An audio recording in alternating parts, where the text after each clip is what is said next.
Jabez cried out to God, "Oh, that you would bless me." And God granted him what he asked for. So if you have already chosen a name whose meaning you were unaware of, don't be afraid. God is greater than any mistake you have made out of ignorance. Number 3, never give them a name to feed your own pride. There are parents who want their children to continue their legacy at any cost. But it is one thing to honor family and another to turn your child into a monument to your ego. In Genesis 11:4, the builders of the Tower of Babel said, "Let us make a name for ourselves." And here you have to ask yourself, am I choosing this name to bless my child or to glorify myself?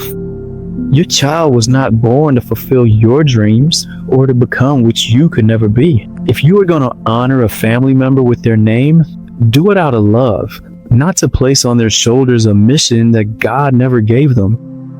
Number 4, never choose your child's name just because it's trendy. I saw it on the internet, it's trendy, it sounds nice. But what does it mean? I don't know. But where does it come from? I don't know. Then why did you choose it? Because it's trendy. That is the problem. Your child is not a seasonal trend. I have seen many parents name their children Cristiano Ronaldo or Lionel Messi.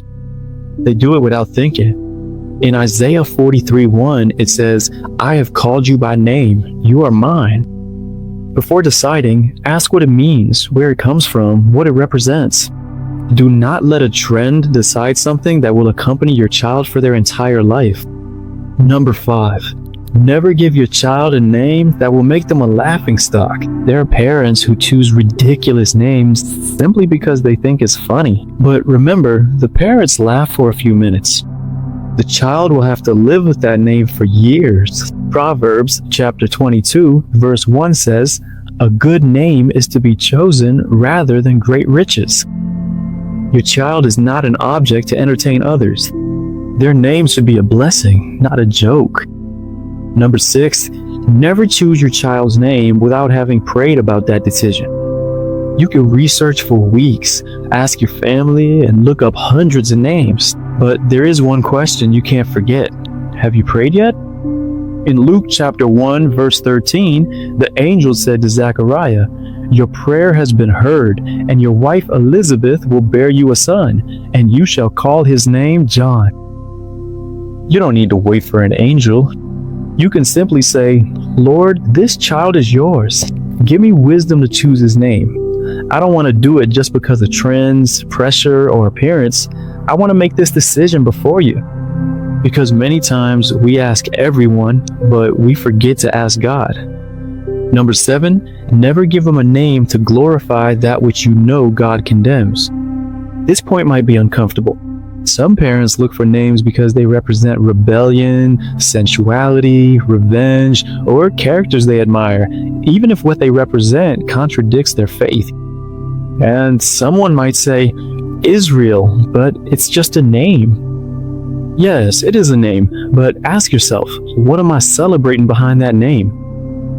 Isaiah chapter 5, verse 20 says, "Woe to those who call evil good and good evil."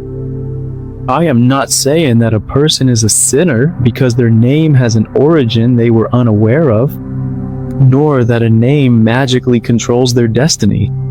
I am talking about your intention.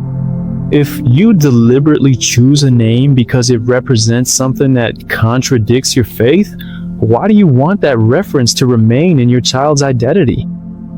Your child doesn't need the most rebellious or the most provocative name. He needs parents who teach him who he is before God. Now, I want to tell you something very important. If you have already given your child a name whose meaning you were unaware of, don't be afraid. Don't think that your child is doomed or that there's an inevitable curse. The Bible does not teach that a name has magical power